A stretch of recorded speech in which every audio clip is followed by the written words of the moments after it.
नाजरीन, मूवी के स्टार्ट से पहले आपसे गुजारिश है कि अगर आपने हमारा चैनल सब्सक्राइब नहीं किया तो चैनल सब्सक्राइब कर लें।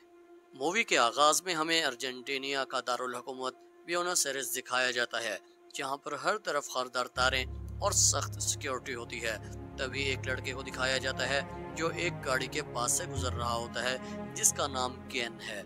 वो गाड़ी से कुछ आगे जाकर वापस आता है और उस गाड़ी का लॉक तोड़कर अंदर बैठ जाता है। वो दरअसल एक चोर होता है। वो गाड़ी को नहीं बल्कि उसके कीमती सामान को चुराना चाहता है। सबसे पहले वो म्यूजिक सिस्टम को निकालता है, उसके बाद डैशबोर्ड में कीमती चीजें देखने लगता है और अपने पास रख लेता है और गाड़ी की पिछली सीट पर सूसू भी करता है। अब वो बाहर निकलने के लिए दरवाजा खोलता है, लेकिन दरवाजा नहीं खुलता। वो परेशान नहीं होता क्योंकि ये उसके लिए मामूली बात थी, लेकिन आज शायद उसकी किस्मत हारी हुई थी। वो दूसरा दरवाजा खोलने की कोशिश करता है, नाकाम रहता है। अब उसको थोड़ी बहुत परेशानी होने लगती है। वो लातों से शीशे को भी तोड़ने की कोशिश करता है। फिर टायर खोलने वाले एक रॉड की मदद से शीशे पर जोर जोर से मारना शुरू कर देता है, लेकिन गाड़ी बुलेट प्रूफ होती है। इसी दौरान वो जख्मी भी हो जाता है। फिर वो गन निकालता है और शूट कर देता है, लेकिन गोली वापस उसके पांव पर आकर लगती है और उसका पांव भी जख्मी हो जाता है। साथ से गुजरती हुई लड़की को वो आवाज देता है। वो लड़की पास आकर अपना मेकअप करने लगती है, क्योंकि वो गैन की आवाज सुनकर नहीं बल्कि अपना मेकअप ठीक करने के लिए बाई चांस आई होती है। गैन उसे बहुत आवाजें देता है, लेकिन गाड़ी साउंड प्रूफ होने की वजह से उसकी आवाज उस लड़की को नहीं सुनाई देती। और शीशे भी ऐसे होते हैं कि अंदर से बाहर देखा जा सकता है, लेकिन बाहर से अंदर नहीं देखा जा सकता। अपनी बीवी को फोन करते हुए उसका फोन भी बंद हो जाता है। बिल आखिर रात हो जाती है। वो बहुत प्यासा भी हो जाता है। उसको बहुत प्यास लग रही होती है। वो जैसे तैसे रात गुजारने के बाद सुबह वो उस म्यूजिक को दोबारा गाड़ी में फिट कर देता है, ताकि गाने सुनकर अपना मन बहला सके।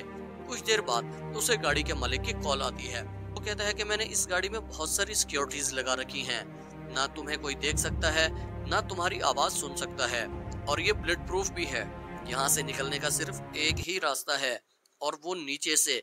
लेकिन अगर तुमने ऐसा करने की कोशिश की तो मैं इस गाड़ी को ब्लास्ट कर दूंगा। दरअसल गाड़ी का मालिक एक डॉक्टर होता है।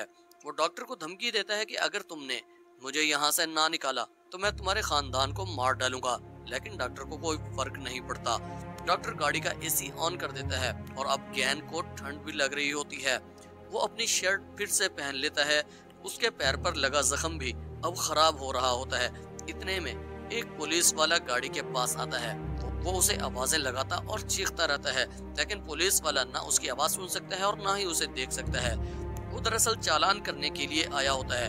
वो चालान को गाड़ी के शीशे पर रखकर चला जाता है। गैन की परेशानी अब हद से बढ़ चुकी होती है। इतने में गैन को एक उम्मीद नजर आती है, जब एक और चोर उसी गाड़ी के दरवाजे को खोलने की कोशिश कर रहा होता है, लेकिन हमसाये उसे देख लेते हैं और वो वहां से भाग जाता है। अब वहां पर पुलिस भी आ जाती है, और बाहर खड़े लोगों को इल्म ही नहीं होता कि इस गाड़ी के अंदर एक शख्स फंसा हुआ है। अब फिर से डॉक्टर की कॉल आती है और वो उससे कुछ पूछता है। गैन कहता है कि मैं यहाँ के कानून और ज़ाब्तों को नहीं मानता, मुझे अमीरों से नफरत है और इसीलिए अपने बाप दादे की तरह चोरी करता हूँ। अब डॉक्टर उसे प्यास बुझाने के लिए पानी का बताता है, जिससे गाड़ी साफ की जाती है। वो केमिकल वाला पानी होता है, लेकिन गैन उसे फिर भी पी जाता है क्योंकि वो बहुत प्यासा है। प्यास से निढाल हो चुका होता है। अब गैन की हालत बहुत खराब हो जाती है। वो मेंटली और फिजिकली बहुत अपसेट हो जाता है, और अपने दिमाग को मसरूफ रखने के लिए वो कागज के टुकड़े भी खा जाता है, और मजबूरन उसे अपना यूरिन पीना पड़ता है। तभी डॉक्टर की कॉल आती है और वो उसे एक चॉकलेट बताता है। उसे खाकर गैन में थोड़ी बहुत एनर्जी आ जाती है, और डॉक्टर उसे कहता है कि मैं तुम्हारे घर गया था और तुम्हारी बीवी को $1,00,000 भी दिए थे और कहा कि ये तुम्हारी लॉटरी निकली है, और साथ ही तुम्हारे काम के मुतालिक उसे कुछ नहीं बताया। गैन, जिसने बैटरी को चार्ज करने के लिए गाड़ी के डैशबोर्ड पर रखी होती है, वो दोबारा फोन में डालता है ताकि अपनी बीवी को फोन कर सके, लेकिन उसकी बीवी कॉल नहीं उठाती और वो उसे एक मैसेज छोड़ता है।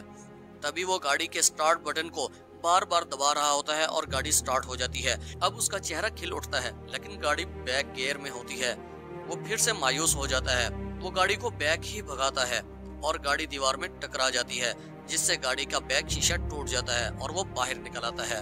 फिर वो पास ही पेट्रोल पंप पर एक शॉप पर जाता है, जहाँ से वो खाने पीने का सामान लेता है, लेकिन उसके पास पैसे नहीं होते। जब गार्ड उसे बार बार पैसों का कहता है तो गैन अपनी गन निकालकर उसे मार देता है।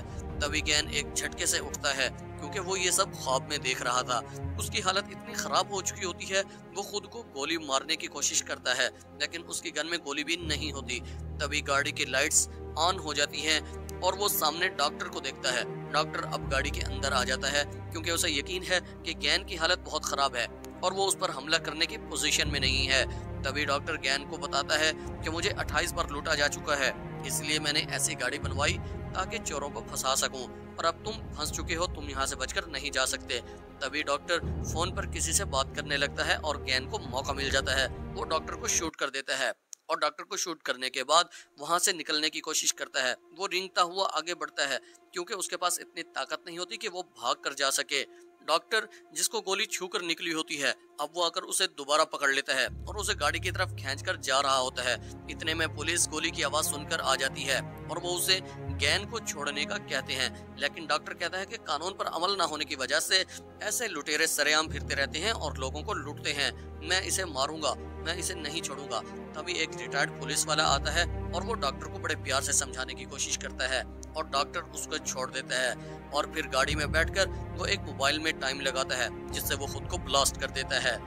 यहाँ दिखाया जाता है कि गैन का अस्पताल में इलाज चल रहा है और इलाज करवाने के बाद उस पर मुकदमा चलाया जाएगा। दरअसल डॉक्टर एक साइको बन चुका होता है, तभी वो ऐसी हरकतें करता है।